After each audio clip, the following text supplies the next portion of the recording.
Hey everybody, Ryan here at etrailer.com. Today we're going to be taking a look at and showing you how to install the etrailer.com Class 3 trailer hitch receiver on our 2011 Jeep Wrangler.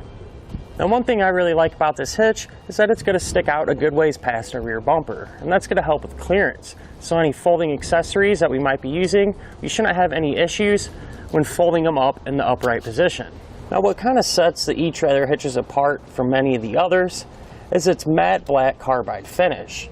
This finish is going to be very durable and hold up really well against the elements, and it's also going to be much more scratch resistant. Now this is a Class 3 hitch, so it's going to utilize that 2-inch by 2-inch receiver tube opening. It's also going to have a reinforced collar for extra strength. Now the pinhole is going to be the standard 5/8 size, and it does not come included with a pin and clip, but if you need one, you can find one on etrailer.com. And it is going to have a plate style safety chain opening. Now these are pretty nice because they actually sit out just a little bit past our bumper, and that way we're not going to have any issues with interference when we put our hook on. Now as far as this hitch's weight capacities go, it's going to have a 350-pound maximum tongue weight rating. So that's going to be the amount of weight pushing down on our hitch. For the maximum gross trailer weight rating, it's going to be 3,500 pounds. So the amount of weight pulling on the hitch.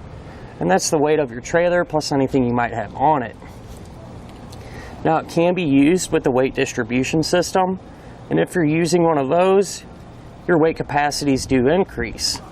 The maximum tongue weight rating goes up to 400 pounds, and the maximum gross trailer weight rating goes up to 4,000 pounds. Now I'm going to give you a couple of measurements. You're going to use these to figure out which hitch mounted accessories to use. From the ground to the top inside edge of the receiver tube opening is about 20 inches. You're going to use that to figure out if you need to get a ball mount with either a drop or a rise. From the center of the hitch pinhole to the outside edge of our spare tire, that's about 7 inches. You're going to use that measurement to figure out if you can fold any of your accessories in the upright position without making contact with the spare tire. And from the center of the hitch pinhole to the edge of our rear bumper, that's going to be about 1 inch. Now that we've gone over some of the features, let's install the hitch together.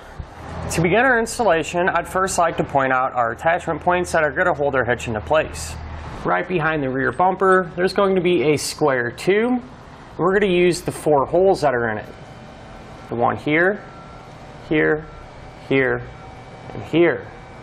Now it is a good idea before we put our hitch up into place to take one of the bolts that come with the kit and just put it in each hole to make sure it goes through smoothly. Now if it doesn't, what helps is to take a 1/2-inch drill bit and drill that hole out just to clean it up, to let that bolt pass through smooth. Now what we're going to do is put our hitch into place.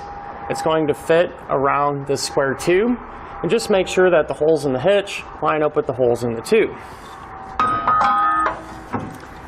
You'll take one of the bolts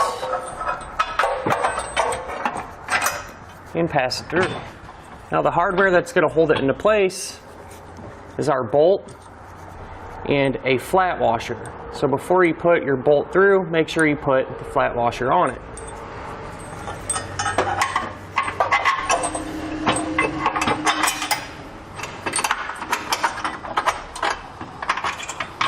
Now with all the bolts passed through, we can work on getting our nuts threaded on.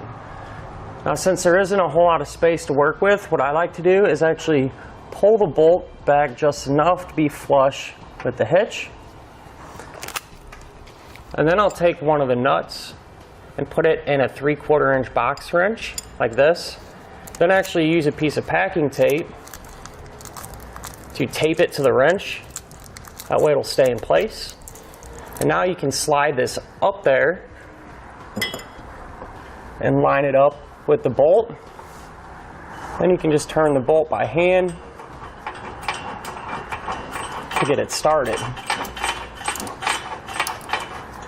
Once you got it hand tight, you simply just pull the wrench down to release the tape. And we're going to use that same procedure for the rest of them.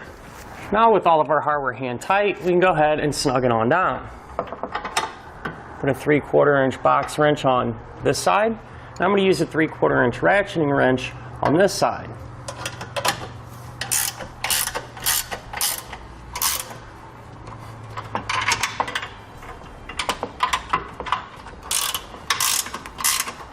With everything snug down, you can then use a torque wrench to torque all of our hardware down to specification.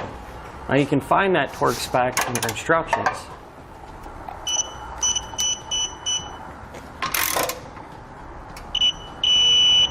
And that'll do it for our look at and installation of the etrailer.com trailer hitch receiver on our 2011 Jeep Wrangler.